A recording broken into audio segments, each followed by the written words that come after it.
મારી ઓપીડીમાં ઘણા પેશન્ટ્સ મને આવીને આ 3 સવાલ બહુ ફ્રિકવન્ટલી પૂછતા હોય છે. એક, કે જો દર્દીને પિત્તાશયમાં પથરી આવે તો દરેક દર્દીને ઓપરેશન કરાવવું જરૂરી છે. બીજું, કે પિત્તાશયની પથરીના ઓપરેશનમાં શું પિત્તાશય કાઢી નાખવું જરૂરી છે. અને ત્રીજું, કે પિત્તાશય કાઢ્યા બાદ એમને પાચન તંત્રમાં કોઈ તકલીફ આવી શકે.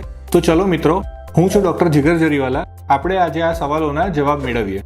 તો પિત્તાશયની પથરી થવાનું જોખમ કયા દર્દીઓમાં વધુ જોવા મળે છે? તો એ મહિલાઓમાં વધુ જોવા મળે. 40થી વધુ ઉંમર હોય તો, મેદસ્વીતા એટલે કે ઓબેસિટી હોય તો, એના સિવાય કોઈ પણ કારણસર જો ઝડપથી વેઇટ લોસ કરવામાં આવે તો, અમુક દવાઓ લેવાથી થઈ શકે, લોહીની લાંબા સમયથી કોઈ બીમારી હોય તો થઈ શકે. એના સિવાય જો દર્દીને લાંબા સમયથી બીપી ડાયાબિટીસની બીમારી હોય તો એવા દર્દીઓમાં પણ પિત્તાશયમાં પથરી થવાનું જોખમ સામાન્ય કરતાં વધુ હોય છે. પિત્તાશયની પથરીના લક્ષણો શું હોય? તો પિત્તાશયની પથરીના લક્ષણો ખૂબ જ સામાન્ય હોય છે, જેમ કે ગેસ એસિડિટી થવી, ખાધા પછી પેટ ભારી લાગવું, ઉલટી ઉપકા થવા.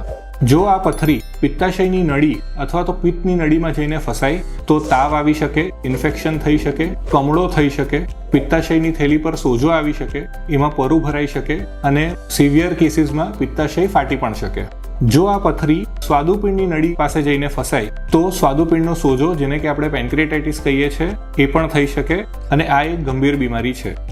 તો પિત્તાશયની પથરીની સારવાર કઈ રીતે કરી શકાય? તો આના માટે આપણે એ સમજવું જરૂરી છે કે દવાઓ લેવાથી આ ઉપરના લક્ષણો પર આપણે કંટ્રોલ કરી શકીએ છીએ, પણ પિત્તાશયની પથરીની સારવાર માટે આપણે પિત્તાશય કાઢી નાખવાનું ઓપરેશન કરતા હોઈએ છીએ.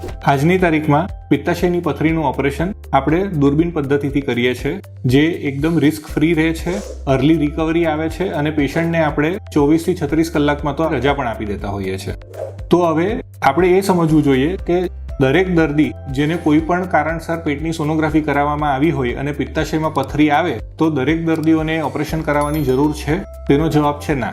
જો પિત્તાશયમાં પથરી છે પણ તમને તકલીફ નથી આપતી તો આપણે એને ઓપરેશન કરવાની જરૂર નથી. પણ જો વારંવાર પેટના ઉપરના ભાગમાં દુખાવો રહે, ગેસ એસિડિટી જેવું થાય, ઉલટી ઉપકા જેવું થાય, કે વારંવાર પિત્તાશયની થેલીમાં ઇન્ફેક્શન થાય, કે પિત્તાશયની પથરી સ્લીપ થઈને પિત્તની નળીમાં કે સ્વાદુપિંડની નળીમાં ફસાવાનું જોખમ હોય, કે પછી બહુ વધારે સંખ્યામાં પથરી હોય, આવા દર્દીઓ હોય તો આપણે એમને પિત્તાશયનું ઓપરેશન કરાવવાની સલાહ આપતા હોઈએ છીએ.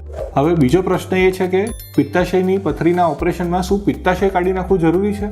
તો ટેકનિકલી આમાં એવું છે કે આપણે દૂરબીન નાખીને પિત્તાશય ખોલીને પિત્તાશયની પથરી કાઢી શકીએ અને પિત્તાશયને પાછો ટાંકો મારી શકીએ, પણ આવું આખી દુનિયામાં કોઈ કરતું નથી. કારણ કે આમાં તકલીફ પથરીમાં નથી, તકલીફ પિત્તાશયમાં છે. પિત્તાશય એનું કામ નથી કરતું, એના કારણે એમાં પથરી બને છે. એટલે ખાલી પથરી આપણે કાઢી નાખશું તો 2-3 મહિને ફરી પથરી થવાનું જોખમ રહેશે. એટલે પિત્તાશયની પથરીની સાચી સારવારમાં પિત્તાશય જ કાઢી નાખવું જરૂરી છે. તો આના પછી દર્દી મને એવું પૂછે કે પિત્તાશય કાઢી નાખવાથી એમને લાંબા સમયે પાચન તંત્રમાં કોઈ તકલીફ રહેશે? તો આના માટે આપણે એ સમજવું જરૂરી છે કે પિત્ત બનાવવાનું કામ એ લીવરનું છે, પિત્તાશયનું નથી. લીવર રોજનું 1 થી 1.5 લીટર પિત્ત બનાવતું હોય છે. પિત્તાશય તો એમાંથી ફક્ત 40 થી 50 ml જેટલું ખાલી સંગ્રહ કરી રાખે, એ સ્ટોર રૂમ જેવું એક કામ કરે. એટલે જો પિત્તાશય આપણે કાઢી નાખીએ તો લાંબા સમયે પાચન તંત્રમાં એના કારણે કોઈ તકલીફ રહેતી નથી. એટલે જો તમારા ડોક્ટરે તમને પિત્તાશયના ઓપરેશનની સલાહ આપી હોય તો બિલકુલ ગભરાવાની જરૂર નથી. આજની એડવાન્સ ટેકનોલોજી સાથે આ ઓપરેશન ખૂબ જ સરળતાથી થાય છે અને તમે 24 થી 36 કલાકમાં તો ઘરે રજા પણ લઈને જતા રહો છો અને તમારી રેગ્યુલર દિનચર્યામાં તમે કામ શરૂ બી કરી શકો છો.